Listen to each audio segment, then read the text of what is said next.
Hi guys, வணக்கம். எல்லோரும் எப்படி இருக்கீங்க? நல்லா இருக்கீங்களா? ரொம்ப நாள் ஆச்சு நான் வீடியோ செஞ்சு. இந்த வீடியோ பார்த்தீங்கன்னாக்கா இன்றைக்கி நம்ம எப்பவும் போல் வழக்கமான இல்லாமல் ஹெல்த்தியஸான ஒரு டாபிக் பற்றி பேச போகிறோம். ஒரு ஒரு ஃபுட்டு சம்மந்தம் பற்றி நம்ம பேச போகிறோம். ஒரு அப்ளையன்ஸஸ் சம்மந்தம் பற்றி நம்ம பேச போகிறோம். சரி, நம்ம டாப்பிக்கோட போயிடுவோம். எல்லாரும் அதுக்கு முன்னாடி இந்த பிக்சர்ஸ் எல்லாருமே பாருங்கள். பார்த்துட்டிங்களா? சரி, இது பேர் என்னன்னு தெரியுமா? தெரியாது இல்லையா? சில பேருக்கு தெரிஞ்சிருக்கும், சில பேருக்கு தெரியாது. ஓகே, இது பேர் தான் என்னன்னு சொல்லுவாங்கனாக்கா கீத்தூள் அப்படின்னு சொல்லுவாங்க. ஓகே, கீத்தூள் என்னடா அது வேறு பேரு கொஞ்சம் டிஃப்ரென்ஸாக இருக்கு அப்படின்னு நான் நினைப்பேன். கீத்தூள் வேறு ஒன்றும் இல்லைங்க, அது கேரியோட்டா யூரன் அப்படின்னு சொல்லுவாங்க. ஸோ இந்த கேரியோட்டா யூரன்னாக்க இது இந்த ட்ரீ, இந்த கீத்தூள் மரம் கீத்தூள் பாம் ட்ரீன்னு சொல்லுவாங்க. இந்த கீத்தூள் பார்த்தீங்கன்னா எந்தெந்த கண்ட்ரியில் இருக்கும் அப்படின்னு பார்த்தீங்கன்னாக்கா அந்த மெயின் ஸ்ரீலங்காவில் இருக்கும். இப்போ நம்ம ஊரில் இங்கே மலேசியாலேயும் அது இருக்குது. ஆனால் இந்த கீத்தூள் பார்த்தீங்கன்னா கம்பவுண்ட் சைட்டு அந்த மாதிரி போனீங்கன்னாக்கா இந்த கீத்தூள் பாம் கீத்தூள் ட்ரீ, அந்த கீத்தூள் பாம் ட்ரீ இருக்கும். சரிங்களா? ஓகே, இந்த கீத்தூளில் என்னென்ன நற்குணங்கள் இருக்குது அப்படின்னு நான் சொல்கிறதுக்கு முன்னாடி இந்த ஒரு விஷயத்தை மட்டும் தான் நான் சொல்லிடுறேன். என்னன்னாக்கா கீத்தூள் பற்றி சில விஷயங்கள் நான் சொல்லிடுறேன். ஓகே, கீத்தூள் பார்த்தீங்கன்னாக்கா அது ஒரு பனை மரத்தை சேர்ந்தது. அந்த கீத்தூளை பார்த்தீங்கன்னாக்கா அது லைக் ஒரு கொத்தா அப்படி தொங்கும். ஸோ அதுதான் என்ன சொல்லுவாங்க, கீத்தூள் ஃப்ளவர் அப்படின்னு சொல்லுவாங்க. இப்போ நீங்கள் கொக்கனட் ட்ரீ பார்த்துருப்பீங்க. கொக்கனட் ட்ரீல பார்த்தீங்கன்னாக்கா அந்த கொக்கனட் ஃப்ளவர் அது தொங்கும் பார்த்தீங்களா, அந்த அதாவது தென்னம்பூ அப்படின்னு சொல்லுவாங்க. அந்த மாதிரி தான் இந்த கீத்தூள். சரிங்களா? கீத்தூள் ஃப்ளவர், கீத்தூள் ஹனி செய்கிறாங்க. கீத்தூள் நார்மல் ஹனி பார்த்தீங்கன்னா பீஸ்லேருந்து பூவில் எடுத்து அந்த மாதிரி தான் செய்கிறாங்க இல்லையா? ஆனால் கீத்தூள் ஹனிங்கிறது அது ஒரு சீனி தான், அது ஒரு வகையான ஒரு சீனி தான்.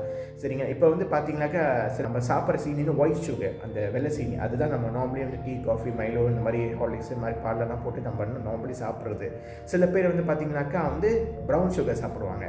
சில பேர் பார்த்தீங்கன்னா கருப்பட்டி சாப்பிடுவாங்க. சில பேர் பார்த்தீங்கன்னா வெல்லம் சாப்பிடுவாங்க. சரிங்களா? அந்த மாதிரி டிஃப்ரெண்ட் டைப் ஆஃப் சுகர்ஸ் இருக்கும். உண்மையிலே சொல்ல போனால் வெள்ளை சீனியை தவிர்த்துட்டு இந்த கீத்தூளில் நீங்கள் செய்கிற சீனி நீங்கள் சாப்பிட்டீங்கன்னாக்கா உடம்புக்கு ரொம்ப ரொம்ப நல்லது. ஓகே, கீத்தூளில் என்னென்ன செய்கிறாங்கனாக்கா ஹனி, கீத்தூள் ஹனின்னு சொல்லுவாங்க. பேர் தான் அந்த கீத்தூள் ஹனி, முதல்ல சொல்லியிருப்பேன். அது ஆக்சுவலி அது சீனி தான். அது கீத்தூளில் தயாரிக்கப்படுற அந்த வெல்லம், அந்த கருப்பட்டி, அந்த பாகு, இனிப்புகள் எல்லாமே உடம்புக்கு ரொம்ப ரொம்ப நல்லது. உடம்புக்கு ஆரோக்கியத்தை கொடுக்கக்கூடியதான் இந்த கீத்தூள் ஹனி. அது ஆக்சுவலி கீத்தூள் சீனி தான், அது கீத்தூள் சுகர் தான். லைக் கீத்தூள் ப்ரௌன் சுகர்னு சொல்லுவாங்க. அந்த மாதிரி ப்ரௌனாக இருக்கும். லைக் அது ஒரு கேரமலைஸ், நீங்கள் கேரமல் கேள்விப்பட்டிருக்கேன், கேரமல் மாதிரி தான் இருக்கும். அந்த கேரமல் சுகர் மாதிரி தான் இருக்கும். லைக் லிக்விட் ஃபார்மில் அந்த மாதிரி இருக்கும். அதில் வெல்லம் செய்கிறாங்க. கீத்தூள்லே வெள்ளம்லாம் செய்கிறாங்க. கீத்தூளில் கருப்பட்டிலாம் செய்கிறாங்க. அதில் சாப்பிட்ற அந்த கீத்தூளில் செய்யப்பட்ட சீனி நீங்கள் டீ, காஃபி இந்த மாதிரி நீங்கள் நார்மலி ஜூஸில், அதாவது நம்ம பலகாரங்களில், கேக்கில் செய்கிறதுல, அப்புறம் குவே மூவே இந்த மாதிரி செய்கிறத நீங்கள் சாப்பிட்டீங்கன்னாக்கா உடம்புக்கு ரொம்ப ரொம்ப ரொம்ப ரொம்ப நல்லது. ஸோ கீத்தூளில் செய்கிற சீனிங்க நீங்கள் ட்ரை பண்ணிங்கன்னா உடம்புக்கு அவ்வளோ ஆரோக்கியத்தை கொடுக்கும். நார்மல் வெள்ளை சீனி சாப்பிட்டீங்கன்னாக்கா அது டேஞ்சரஸ் அப்படின்னு சொல்கிறாங்க இல்லையா? நீங்கள் கீத்தூள் நீங்கள் ட்ரை பண்ணி பார்த்தீங்கன்னா உடம்புக்கு மிகவும் நல்லது. ஸோ நீங்கள் ட்ரை பண்ணி பாருங்கள். கீத்தூளில் செய்யப்படுற அந்த சீனி, அந்த ஹனியில் நீங்கள் உங்கள் பலகாரம் போய் அந்த மாதிரி செஞ்சு பாருங்கள். நீங்கள் டீ, காஃபிக்கு போட்டு நீங்கள் மிக்ஸ் பண்ணி நீங்கள் பிடிக்கலாம். கீத்தூள் நீங்கள் ட்ரை பண்ணி பாருங்கள், அது உடம்புக்கு ரொம்ப நல்லது. டைபெட்டிக் பேஷண்ட்ஸ், உடம்பு ரொம்ப முடியாதவங்க, உடம்பு ஆரோக்கியத்துக்கு கண்டிப்பாக, முக்கியமாக வயதானவங்க கீத்தூள் சாப்பிடுங்க, உடம்பு ரொம்ப நல்லது.